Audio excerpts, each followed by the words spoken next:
बाबांच्या गादीला लक्ष्मीकांत असा आशीर्वादच आहे. नाथांच्या नंतर वारकरी संप्रदायामध्ये जर श्रीमंती कोणाला लाभलेली असेल तर ती ऐश्वर्य संपन्न वैराग्याचे महामेरू सद्गुरू भगवान बाबांना. बाबांनी कधी लोकांकडे पैसा मागितला नाही, पण अर्धाच तास जर गावात थांबले तर पैशाची थप्पी लागायची. पोत्यात भरून पैसा त्या ठिकाणी समाज कल्याणासाठी उपस्थित व्हायचा. बाबांनी जीवनामध्ये केवळ अध्यात्मच रुजवलं नाही तर शैक्षणिक क्रांती सुद्धा फार मोठी केली. त्यांच्या अंतःकरणामध्ये त्यांच्या व्यक्तिमत्वामध्ये एक फार मोठा शिक्षण महर्षी दडलेला होता. पण तुम्ही चरित्राचा अभ्यास करताल, काहींना माहिती असेल बसल्यामध्ये, काहींना माहिती नसेलही. ज्यावेळी माणिक बाबांच्या वैकुंठ गमन सोहळ्यानंतर नारायणगडाच्या गादीचा प्रश्न उभा राहिला, त्यावेळी केस गेली डायरेक्ट हैदराबादच्या कोर्टामध्ये. पण बाबांना वाटलं वादात पैसा गेला, जर निकाल माझ्या बाजूने लागला नाही तर समाजात क्रांती करायची ती माझी राहून जाईल. मग पैसा केसेस मध्ये खर्च न करता बाबांनी स्वतःच्या नावाने शिक्षण संस्था उभारली आणि आपल्या जवळ असणारे छत्रपती संभाजीनगर या ठिकाणी बाबांनी सद्गुरू भगवान महाविद्यालय या नावाने भगवान कॉलेजची पायाभरणी केली. तिथेही जागा घेतली. भगवान गडाच्या परिसरामध्ये केवळ गडाची जागा 200च्या 5 एकर एवढी जमीन आहे. पंढरपूरला मठे, आळंदीला मठे. बाबांनी आपल्या जीवनामध्ये अनेक शिक्षण संस्था उभारल्या. पण दुर्दैव असं, बाबांनी ज्या कॉलेज उभारलं भगवान कॉलेज छत्रपती संभाजीनगरचं, पण दुर्दैवाने काही लोकांनी ते आपल्या नावे हडप करून घेतलं. खात असताना काही खाणाऱ्याला कळत नाही, खात असताना खावं माईबाप. काहींना हेच कळत नाही खडी खावी की डांबर खावं. खायचं तर काजू खावं, पिस्ते खावं, बदाम खावत ना. खडी आणि डांबर कुठं खायची गोष्ट आहे का? खाणाऱ्या लोकांना देवाचं, भावाचं, गावाचं, गडाचं काहीच कळत नाही. विढल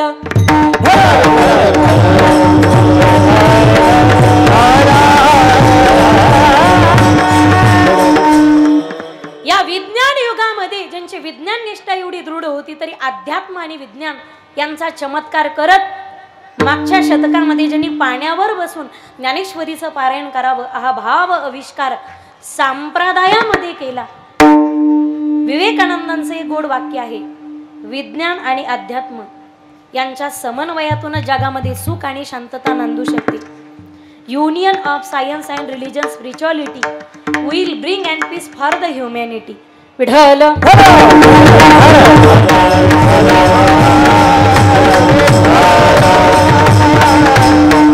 महाराष्ट्राला संतांचा देश म्हटलं जातं आणि महाराष्ट्रात झाले नाही तेवढे संत मराठवाड्याच्या मातीने जन्माला घातले. ही मराठवाड्याच्या मातीची सगळ्यात मोठी पुण्य आहे. आपला जन्म या महाराष्ट्रात झाला. हे टाळ्या द्यायच्या असल्या तर मोकळ्या टाळ्या द्या, कदरल्यावानी टाळ्या देऊ नका. त्याच्यात मी आजारी, तुम्ही करू नका माझी बेजारी. एकदा मोकळ्या टाळ्या वाजवा. कीर्तनकाराने टाळ्या मागून घेऊ नयेत, कीर्तनकाराने टाळ्या मागून घेऊ नयेत.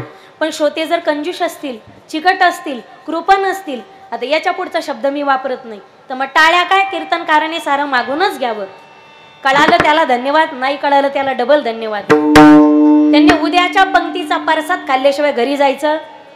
शेवटी कीर्तन दररोजच आहे. महत्वाचं काय आहे, तो बेत कधी चुकवायचा नाही आयुष्यात. विढल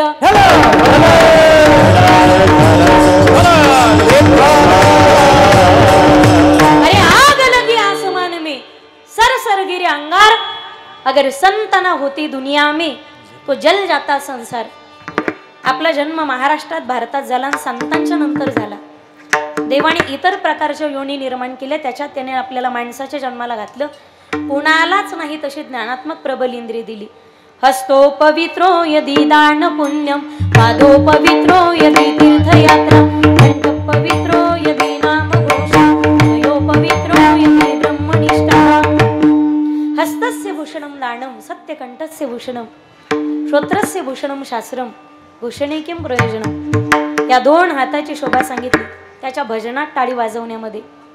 आणि तुमच्याकडून भजन सहज शक्य होत नसेल तर या 2 हाताची शोभा आडल्या नडलेल्या गरजू व्यक्तींना मदत करण्यामध्ये. देणाऱ्याने देत जावे, घेणाऱ्याने घेत जावे, देता देता देणाऱ्या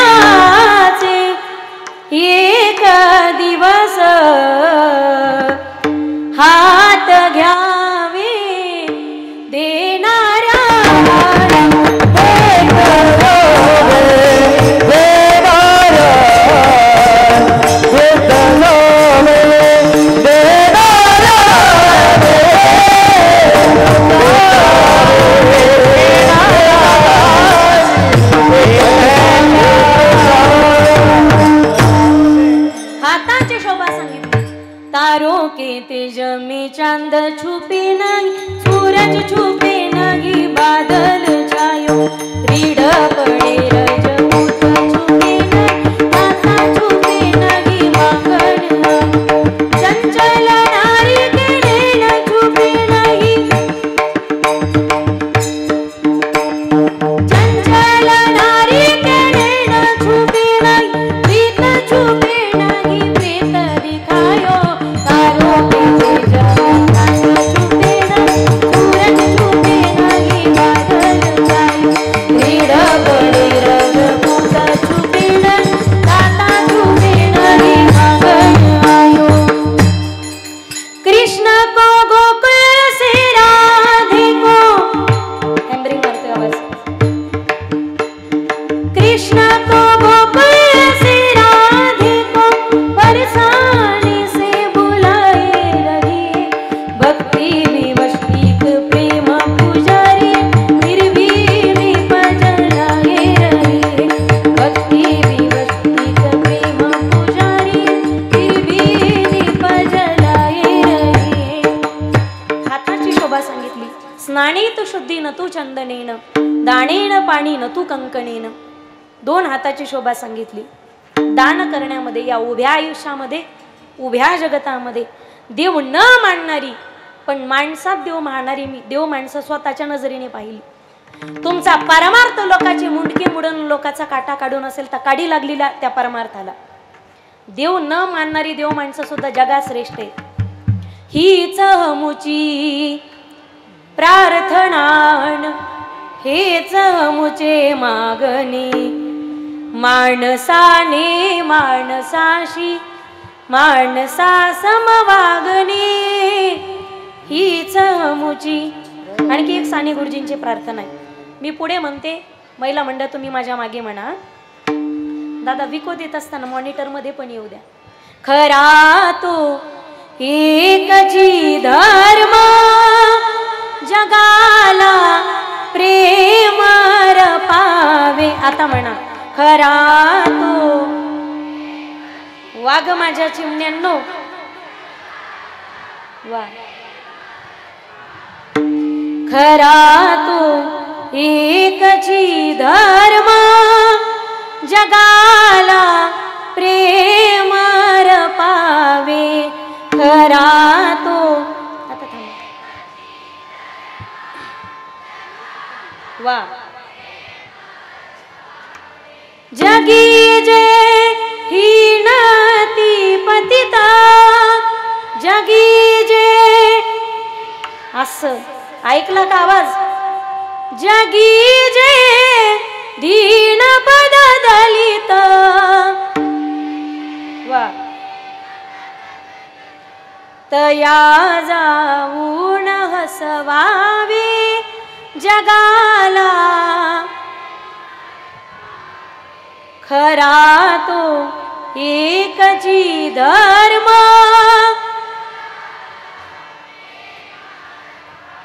वा. शेजाऱ्याचे बांध कोरा. हाय का असले नमुने तुमच्याकडे असतील तर पोते आता झाकलेल्याच असू द्या. एक वाक्य काळजात उतरून घ्या. मी कोणाचा या ठिकाणी अपमान करते अशातला भाग नाही. माझे पती जरी कीर्तनकार असली तरी एका शेतकऱ्याची पोरगी मी आणि एका शेतकऱ्याची सोनी. किती बाण कुरकुर इष्टेटी वाढवा, उपारण्याखाली हात घालू घालू म्हशी का, आकडे टाकू टाकू मोटरी चालवा. पण एक वाक्य काळजात उतरून घ्या दादांनो. ज्याच्या जीवनामध्ये ज्याच्या संपत्तीचा मार्ग चुकला, त्याच्या जीवनात त्याच्या संततीचा मार्ग चुकणारच, ही काळ्या दगडावरची रेग आहे. दिवसभर एवढे कष्ट करा की रात्री सुखाने झोप घेता आली पाहिजे. तारुण्यात एवढे चांगले जगा, म्हातारपण आनंदात गेलं पाहिजे. 4 महिने एवढे कष्ट करा, निदान 8 महिने सुखाने बसून खाताच आलं पाहिजे. आणि नाही परमार्थ जमला, या उभ्या आयुष्यामध्ये एवढे इमानदारीचं जीवन जगा की पुन्हा एकदा या ज्ञानोबा तुकोबाच्या आणि या भाऊ बाबांच्याच महाराष्ट्रात आपल्याला जन्म भेटला पाहिजे.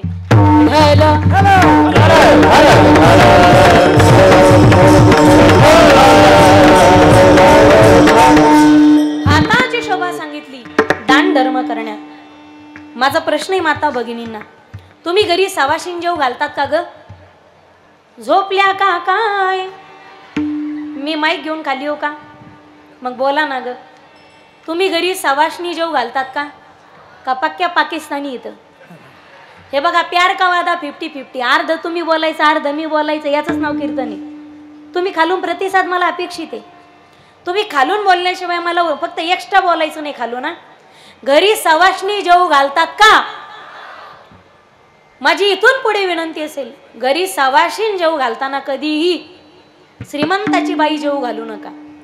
म्हणजे मला श्रीमंताचा वावडे अशातला भाग नाही. तिला सवाशीण ठेवाल तर ती घरून टचून नाश्ता करून येते. आल्यानंतर अर्धी पुरणपोळी काढून ठेवील, 4 भजे तरी उष्टे ठेवील. आमटी जरा जमलीच नाही, तेल कोणतं वापरलं, तू तशीच मर. तू उपाशी राहिले ना, कोणाच काही बिघडणार आहे का? मला आश्चर्य वाटतं. गरीबाच्या बायका अजूनही खेड्यापाड्यांमध्ये पहा. ही सिटी का खेड आहे? खेडच आहे ना. खेड्यांमध्ये शेतकऱ्याच्या महिला पहाटे 5 वाजल्यापासून रात्री 10 वाजेपर्यंत त्यांना काम आहे. पहाटे उठायचं, अर्धा एकरचं अंगण झाडायचं, सडा मारायचा, 4-5 जनावरांचं शेण काढायचं, स्नान करायचं, घासणं पुसणं, खळी उकडी, शेतातलं घरातलं दळण कांडण, गुराचं ढोराचं, 2-2 बकेटा कपडे धुवायचे, दुरडी भाकरी, कढईवर भाजी, अंग पुसायचा, टावेल सुद्धा नवऱ्याच्या हातात आहे, चहाचा कप सुद्धा तुमच्या हातात आहे. आणि आम्ही जर तुम्हाला टावेल द्याला नाही तर अर्धा घंटा तुम्ही बाथरूम मध्ये तसेच उभा राहतात. कपडे इस्त्री करून ठेवून शेतकऱ्याच्या महिला दररोज काम आहे. पहाटे 5 वाजल्यापासून रात्री 10 वाजेपर्यंत काम नसेल बिचारी. पाऊस पडला, पाऊस उघडला, शेतात रिकामी चक्कर का होईना मारते. मला इमानदारीनं सांगायचं, पुरुष शेतकरी तुम्हाला दररोज घरी शेतात काम असतं का? खोटं बोलन त्याच्या जिबिली चूड असन. शेतकरी महिलांना दररोज काम आहे, पुरुष शेतकऱ्यांना दररोज काम आहे. काम नसलं रुमाल झटकला, खांद्यावर टाकला, निघाली मोंड्या. काम नसलं रुमाल झटकला, खांद्यावर टाकला, निघाली सिल्लोडला. काम नसला रुमाल झटकला, खांद्यावर टाकला, निघाली संभाजीनगरला. ह्या बिचाऱ्यांना दररोज काम आहे, दररोज. एवढं काम असताना सुद्धा कोरोनाच्या काळामध्ये यांना सिम्पटम्स होते. ह्या स्वॅब द्यायला गेले नाहीत, तपासणी करत बसल्या नाहीत. 2-2 टाइम काढी उकळून पेल्या घरी, पण घरी नीट झाल्या.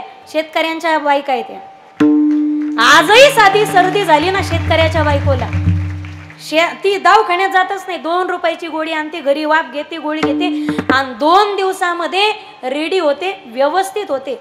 शेतकऱ्याची बायको येते, रोग नाही ना राग नाही. या बाबतीत मला श्रीमंताच्या बायकोचं फार मोठं कौतुक वाटतं. 2 ताळी बिल्डिंग, त्या 2 ताळी बिल्डिंग मध्ये फार मोठं घर, फरशी पुसायला बाई, चपात्या लाटायला बाई, भांडे घासायला बाई, कपडे धुवायला मशीन. लिफ्टनं वर जाणार, लिफ्टनं खाली येणार, तरी सुद्धा अंधारे येतात, चक्रा येतात, कसं नुसं होतं, उचलू फेकीत, भोंडा येतात, रक्त कमी. आता हिला काय घासलेट भराव का काय? ही जाईना ते बिचाऱ्याला मोकळं करीना.